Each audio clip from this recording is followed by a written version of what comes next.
Olá, caros pós-graduandos da especialização em marketing do Campus Lages do Instituto Federal de Santa Catarina.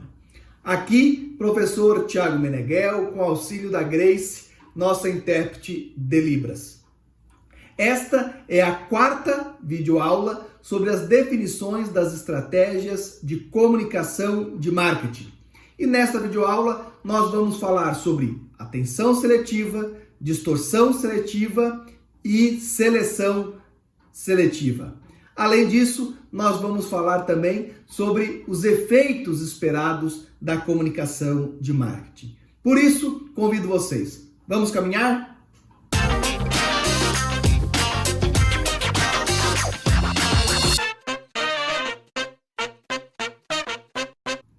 Na primeira videoaula, nós falamos sobre o conceito de comunicação de marketing. Na segunda videoaula, nós conversamos um pouco sobre o atual ambiente de comunicação de marketing no mundo. Na terceira videoaula, nós falamos sobre o processo de comunicação e vimos que é muito importante que o profissional de marketing conheça como que ele ocorre. Aquela questão de emissor, que faz a codificação, envia a mensagem através de um canal, de uma mídia, depois o receptor decodifica essa mensagem. Nesse processo acontecem muitos ruídos e por isso, às vezes, o feedback não é o esperado. Mas, tendo aí tudo isso em consideração, nós vamos à segunda parte da nossa videoaula falando sobre o processo de comunicação. E agora nós vamos tratar sobre atenção seletiva. Em média, o habitante de uma cidade está exposto a cerca de 3 a 5 mil mensagens publicitárias por dia. Nós já tratamos disso em videoaulas anteriores. Como não é possível prestar atenção a todos esses estímulos, a maioria delas é filtrada em um processo chamado atenção seletiva. Vejam essa figura aqui no nosso slide. É um jornal que tem ali várias notícias, mas algumas notícias, para o leitor, elas parecem invisíveis. E é justamente assim que acontece. Quando nós vamos ver um jornal, vamos ler uma revista, quando a gente está olhando um blog, um site, tem algumas informações onde a gente coloca a nossa atenção e tem outras informações que sequer nós registramos. Nós temos uma capacidade de limpar, vamos chamar assim, essas outras informações. Logo após estarmos navegando, por exemplo, num site, se uma pessoa nos perguntar, você viu isso? Você viu aquilo? Algumas coisas nós vamos afirmar que vimos e outras, não, isso eu nem reparei. Então é muito importante que o profissional de marketing entenda como ele vai chamar a atenção do seu público-alvo para a sua comunicação, devido a esse processo.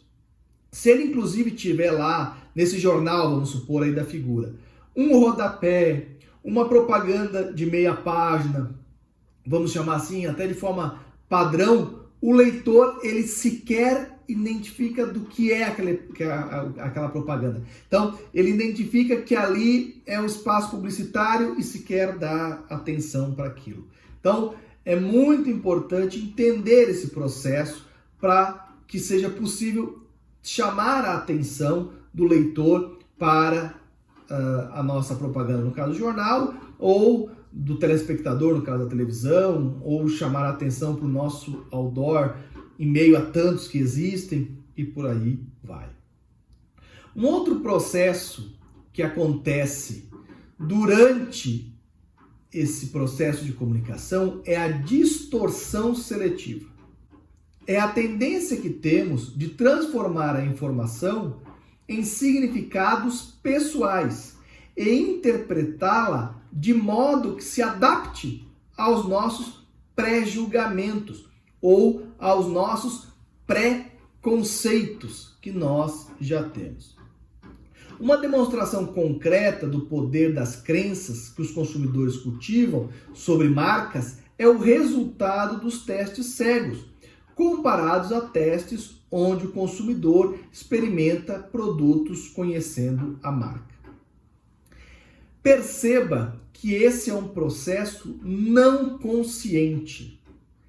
Então, quando o indivíduo está fazendo essa distorção, ele está lendo aquela notícia e distorcendo o que realmente está escrito ali para algo que justifica uma ideia que ele já tinha, ou para reforçar aquilo que ele quer dizer. Isso não é, claro, pode ser feito de forma consciente, mas aí não é uma distorção seletiva. Aí é uma questão de má índole mesmo, de a pessoa intencionalmente fazer uma distorção. Mas não é isso que nós estamos falando. Nós estamos falando de um processo inconsciente, onde a pessoa faz esse movimento. Vejam essa figura no slide, né? Mostrando ali uma pessoa que tem um determinado problema, onde a pessoa é magra, mas ela se enxerga forte, para não dizer gorda, né? Então, ela se vê muito forte. Esse processo acontece e muitas pessoas têm essa dificuldade de se enxergar como as outras pessoas a enxergam, mas isso não é algo que ela faz intencional. Não, eu tô magro, mas eu vou aqui, eu vou ver que eu tô gordo. Não, não é isso. É um processo inconsciente. E assim também é na interpretação, na decodificação da comunicação. Muitas vezes de forma inconsciente isso acontece. E aí o exemplo aqui que está no slide é a questão dos testes cegos. Como é que funciona isso? Por exemplo, você vai experimentar um novo refrigerante. Vamos supor que vai ser lançado um refrigerante sabor morango, né? Já temos aí Fanta laranja, Fanta uva, Fanta agora guaraná, e agora vai ser lançado um refrigerante de morango. Se esse teste é feito sem marca, o teste tem um resultado. As pessoas dizem se gostaram ou não se gostaram daquele sabor numa determinada proporção. Se a mesma pessoa toma esse mesmo líquido, mas numa latinha que tem lá Coca-Cola morango ou Fanta morango, não sei o que, os testes, a quantidade de pessoas que dizem se gostou ou não daquele produto e tal, é outra, totalmente distinta. Por que isso acontece? Porque há uma distorção seletiva. A pessoa, em virtude daquele preconceito que ela tem, daquele pré-julgamento que ela tem, de que aquela marca é boa, que refrigerantes com aquela marca são de qualidades, enfim, ela já toma aquele refrigerante tendendo a dar uma resposta positiva ou negativa, né? Se for um refrigerante de uma marca desconhecida ou uma marca que não é bem conceituada e por aí vai. Então, esse processo nós temos que entender. Tem essa charge aqui que está muito atual, né? Não, pai, essa é uma fake news, essa é uma notícia falsa. Mas como pode ser uma notícia falsa se diz exatamente o que eu penso? Então, as pessoas têm um preconceito, apoiam uma certa ideia ou rechaçam uma determinada ideia. Quando elas recebem uma comunicação que é contra aquilo que elas pensam, então é falso. Vou pesquisar aqui, é falso. Agora, se vem uma comunicação que reforça aquilo que ela pensa, pronto, aquilo é correto, aquilo é verdadeiro e por aí vai. Esse é um processo inconsciente, muitas vezes, mas que influencia muito na comunicação. E nós temos ainda a retenção seletiva, que é um processo posterior. Depois que eu já dei atenção a determinada comunicação, depois que eu já interpretei sem distorção ou com distorção, será que eu vou guardar isso na memória por um determinado período de tempo, muito tempo, ou pelo menos por um tempo que seja interessante para a comunicação de marketing? Isso também é um processo que não é padrão. Todas as informações não são retidas na memória por um mesmo determinado período de tempo. A maioria das pessoas se esquece de muitas informações às quais é exposta, mas tende a reter aquelas que confirmam suas crenças e atitudes. Então, novamente, se aquilo é algo que confirma aquilo que eu estou defendendo, aquilo que eu acredito, então eu levo essa informação por bastante tempo. Agora, se aquela é uma informação que é contra o que eu penso ou é irrelevante, a maioria das informações nós não ocupamos a nossa mente com elas. Sabe o que eu penso? Diz a tirinha aqui embaixo. Nem quero saber. O meu cérebro tem um padrão de qualidade, diz o Garfield. Aqui não é exatamente uma retenção seletiva, mas é essa ideia de que o cérebro ele não está aí colocado, né, a registrar tudo. Sobre essas questões ainda eu gostaria de ver, né, isso um pouco melhor com vocês.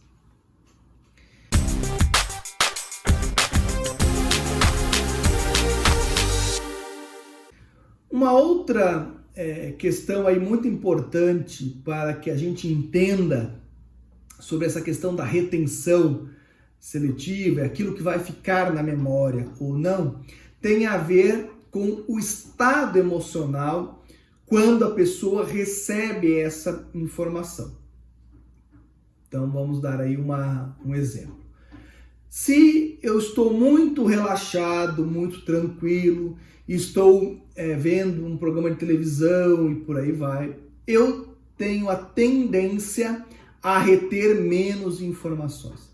Então existe um canal, por exemplo, que chama Comedy Central. Tem alguns programas humorísticos, Culpa é do Cabral, uma série que é bastante famosa, Todo Mundo Odeia o Chris e por aí vai.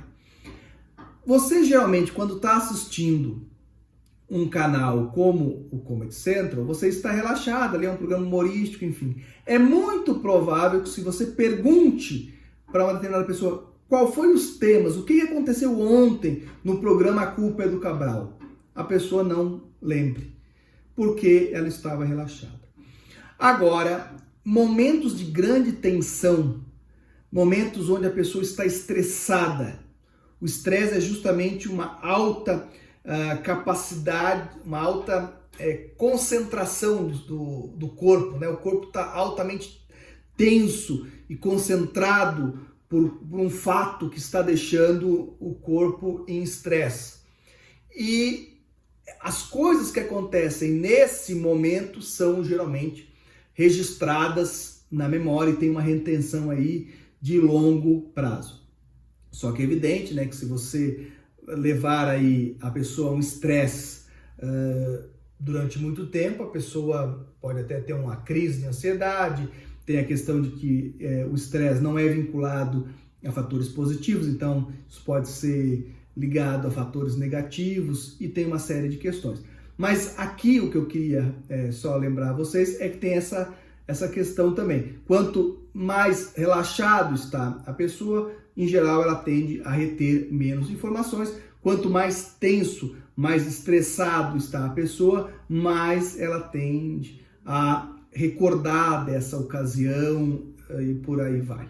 Pode ser também em eventos positivos, né? Uma viagem que a pessoa faça. Se ela vai a primeira vez para Disney, a primeira vez para a Europa, vamos supor assim, ela não vai fazer uma viagem, ela aquilo não é comum para ela não vai todo ano para lá. Então ela não está assim, não, ela está, apesar de estar feliz, apesar de estar num momento agradável, ela está tensa e dedicando atenção para aproveitar todos os momentos e todas as horas, enfim. Então essa viagem também ficará registrada aí na memória dessa pessoa por muito tempo. Mas então, só para lembrar essa questão aí da intensidade da atenção que é dispensada que gera retenção ou não. Voltamos aqui. Eu agora convido vocês a entenderem um pouco melhor essa questão da atenção seletiva, né? Aonde você coloca a atenção, por exemplo, em partes do seu corpo, e onde você não coloca atenção, a retenção seletiva, aquilo que você registra, e a distorção seletiva, né? Então, esse processo de de receber a mesma informação, mas distorcer, através de uma propaganda que ficou muito famosa do Dove, que se chama Retratos da Real Beleza. Tá ali o link do YouTube, eu não vou passar ela aqui nessa videoaula em virtude de direitos autorais e outras questões, mas convido vocês a irem assistir a essa propaganda que foi feita com muita qualidade pela Dove. Vai lá, clica aqui, ó, pausa, vai lá assistir, depois você volta. Fechou? Assistiu ou me enganou? Fez que foi e não foi? Ó, vou acreditar que você viu a propaganda. E então conseguiu compreender esse processo. Como a própria pessoa, às vezes, coloca a atenção numa determinada mancha que tem na pele, num determinado formato do olho, do nariz, né? Então ela coloca atenção naqueles pontos, enquanto as outras pessoas enxergam o todo, vamos chamar assim. Como também tem o processo ali da distorção seletiva. Apesar de o rosto ser o mesmo, a pessoa consigo é muito mais crítica do que com as outras pessoas. Então, a visão que ela tem é distinta em virtude aí da distorção seletiva, e evidentemente que isso também gera a questão da retenção. Então, às vezes, para a própria pessoa, se você perguntar, tá, mas como é que é a sua orelha? Como é que é? Às vezes a pessoa nem lembra muito bem, porque ela foca em determinadas questões através da atenção, e aí isso leva à retenção. Muito bem, visto esses conceitos, nós vamos seguir aí com a nossa videoaula, falando agora dos efeitos esperados da comunicação. Existem vários modelos que falam sobre os efeitos esperados da comunicação. Eu escolhi esse que fala de conscientização, conhecimento, simpatia, preferência, convicção e compra. Esses são os estágios que se espera com a comunicação de marketing. Os dois primeiros estágios estão aí numa questão cognitiva, de acesso à mente da pessoa. Os três seguintes, simpatia, preferência e convicção, está aí em estabelecer um elo afetivo entre o consumidor e a organização, a marca, o produto. E o último estágio, o último efeito, é realmente o efeito final ali de fazer a pessoa ter um comportamento esperado, uma ação esperada, no caso, em virtude de estarmos falando de marketing, a compra do produto, seja ele bem ou serviço. O primeiro estágio, então, o primeiro efeito que se espera com a comunicação de marketing é o de conscientização. Se a maioria do público-alvo não está ciente do objeto, a tarefa do comunicador é desenvolver a conscientização.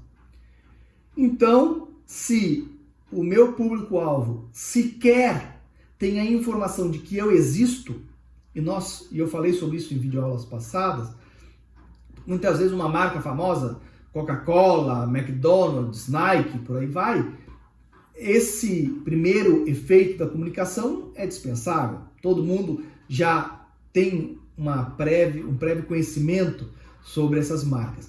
Mas se você abriu uma loja nessa semana, um restaurante há um mês, 6 meses atrás, se você está prestando um serviço, talvez muitas pessoas do seu público-alvo sequer sabem que você existe. E aí, nesse caso, o primeiro efeito é o de conscientização. Uma vez que o seu público-alvo sabe que você existe, sabe que você tem uma porta e um endereço, a questão agora é se esse conhecimento, né, se traduz em uma referência para esse público. O público-alvo está consciente, mas não sabe nada sobre ela. Então, o conhecimento da marca deve ser o objetivo da comunicação. O público-alvo sabe que existe uma porta, sabe que existe um novo restaurante, sabe que existe uma nova loja, mas e aí? É boa a comida do restaurante? Essa loja tem um diferencial em relação às outras? Tem preço bom? É uma loja com atendimento diferenciado? Ele só sabe que existe. Mas e agora? Que relações se tem com essa nova marca? Esse é o segundo efeito esperado, que é o de criar um conhecimento do público-alvo sobre a nossa organização ou a nossa marca. Uma vez que o público-alvo tem conhecimento sobre a marca, o que ele acha dela? Se o público-alvo tem uma opinião desfavorável, o comunicador precisa descobrir a causa. Se a opinião desfavorável é baseada em problemas reais, a empresa precisa solucionar primeiro e depois comunicar a renovação da qualidade. Boas relações com o público exigem boas ações seguidas de boas palavras. Vamos ver isso um pouco melhor.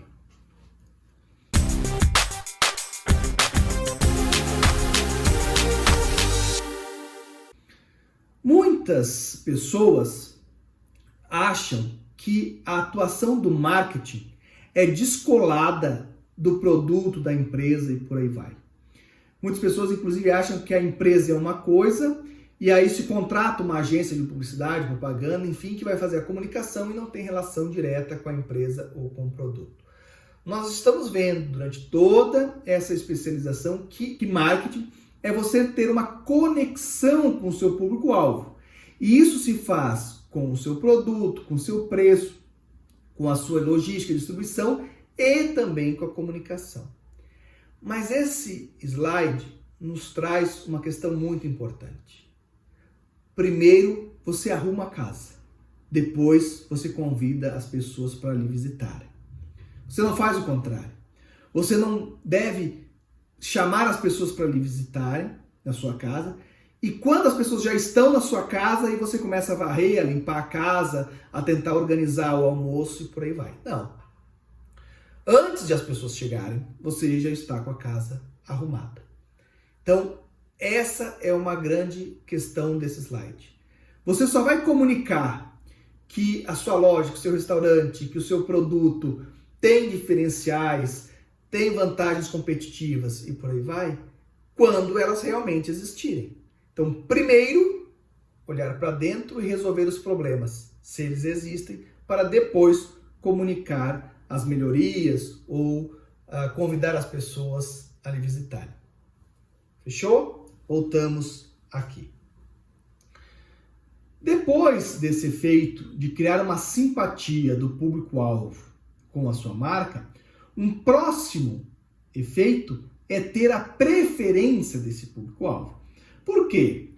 Vamos supor que nosso público-alvo, vamos supor naquela questão do nosso restaurante. Nós abrimos um restaurante, primeiro ninguém sabia que nós tínhamos esse restaurante. Aí nós fomos lá, divulgamos a nossa empresa, informamos ao mercado quais eram os nossos diferenciais, criamos nele uma simpatia pelo nosso restaurante. Mas isso não quer dizer que se ele já frequenta um outro restaurante, ele vai ter preferência pelo nosso. Pode simplesmente significar que agora ele sabe que existe o nosso restaurante, que tem alguns diferenciais, mas ele continua tendo como preferência um outro produto, um outro serviço. Então, o público-alvo pode gostar do produto, mas não o preferir a outros. Nesse caso, o comunicador pode tentar conquistar a preferência do consumidor, comparando a qualidade, o valor, o desempenho e por aí vai. Não tem razão a comunicação de marketing apenas comunicar o produto, seja ele bem ou serviço, se o consumidor ficar indiferente a esse produto. Nós precisamos que o consumidor tenha uma preferência pelo nosso produto. Essa preferência pode existir, mas mesmo assim, talvez o consumidor não tenha uma convicção. Esse é um próximo efeito que nós esperamos com a comunicação de marketing. Um público-alvo pode preferir determinado produto, mas não estar convencido a comprá-lo. A tarefa do comunicador é desenvolver essa convicção. Vou dar como exemplo agora um celular, um iPhone, lá da marca Apple. Pode ser que o consumidor tenha até uma preferência pelo iPhone. Ele gostaria, né? Ele já passou, ele já conhece, né? Ele já teve consciência, já conheceu, já criou uma simpatia, já criou aí uma preferência por esse produto, mas ele não está convencido, não criou uma convicção de que esse produto realmente vale a pena.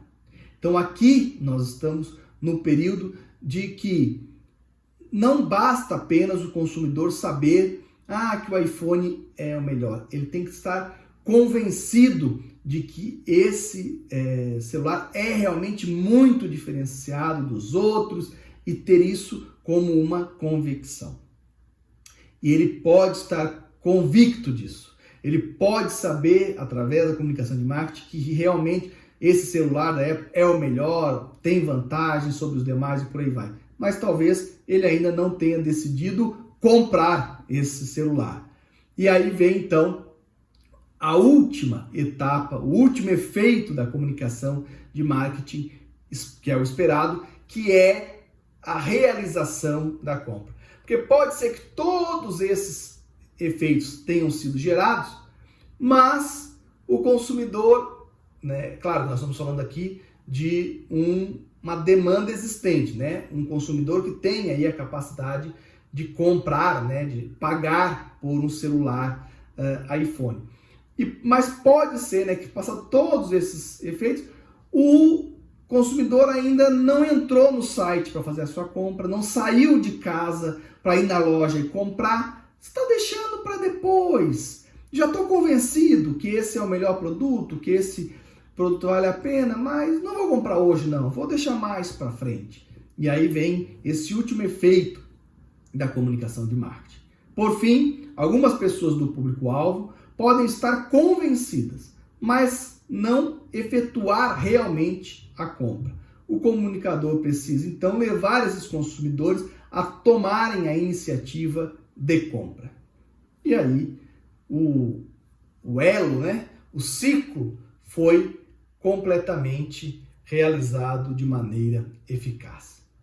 Vamos finalizar essa nossa videoaula falando aí de características, então, daquela que seria uma campanha de comunicação de marketing ideal. 1. É expor a mensagem certa, no local certo e na hora certa. E eu ainda digo um pouco mais, com o conteúdo certo. Então nós temos que saber qual é o conteúdo certo. E quando eu falo conteúdo certo, é a ideia que nós queremos transmitir com a estrutura gramatical, o formato, as imagens, né? Exatamente a estrutura certa, que compõe a mensagem certa, no local certo e na hora certa. Essa campanha precisa prender a atenção do consumidor, porque nós vimos o consumidor tem uma atenção seletiva e ele está exposto a muitas mensagens publicitárias diariamente. Então, precisamos prender a atenção do consumidor. Essa campanha reflete o nível de compreensão do consumidor. Voltando lá à questão da mensagem, é uma mensagem adequada ao perfil do nosso público-alvo. Eu falo da forma com que o meu público-alvo gostaria de receber a mensagem. Ela posiciona a marca corretamente. Tudo aquilo que nós falamos de embalagem, preço, cores, estarem articuladas a nossa comunicação. As diversas formas de comunicação, paga, imprópria, espontânea, promoção de vendas, vendas direta, propaganda, tudo isso estar posicionando a marca de forma correta. Tudo isso estar alinhado para um único objetivo específico, um objetivo estratégico específico. A campanha ideal cria fortes associações. Falamos aí da retenção seletiva. Nem tudo a mente guarda. Se nós criarmos fortes associações, vincularmos a nossa marca a outras questões que a pessoa já tem na sua mente, já está retida na sua mente, essas associações vão promover uma retenção muito maior da nossa mensagem, além de criar questões de afeto, questões de relações, de associações positivas e por aí vai. E por fim, obviamente, a maioria das nossas campanhas tem como objetivo motivar os consumidores, os públicos, a uma determinada ação, que em geral é compra, também pode ser outra, né? Se nosso objetivo é uma conscientização em questões de meio ambiente, mudar a forma como que as pessoas lidam com seu resíduo sólido, pode ser. Então, não necessariamente é uma questão de compra, mas é uma questão de realmente ser uma campanha efetiva, que gere um efeito desejado. Ok, gente? Com isso, nós terminamos essa nossa quarta videoaula, mas o nosso estudo sobre comunicação de marketing ainda não acabou. Nós teremos em breve a nossa quinta videoaula sobre esse assunto, onde nós vamos falar aí das etapas de desenvolvimento de uma comunicação eficaz. Depois ainda nós vamos falar sobre o gerenciamento das comunicações digitais, que hoje é um espaço aí muito importante da nossa comunicação de marketing. Então, agradeço muito a atenção de vocês a essa nossa quarta videoaula e aguardo vocês nas nossas próximas atividades. Um grande abraço a todos, fiquem bem, até lá, tchau, tchau!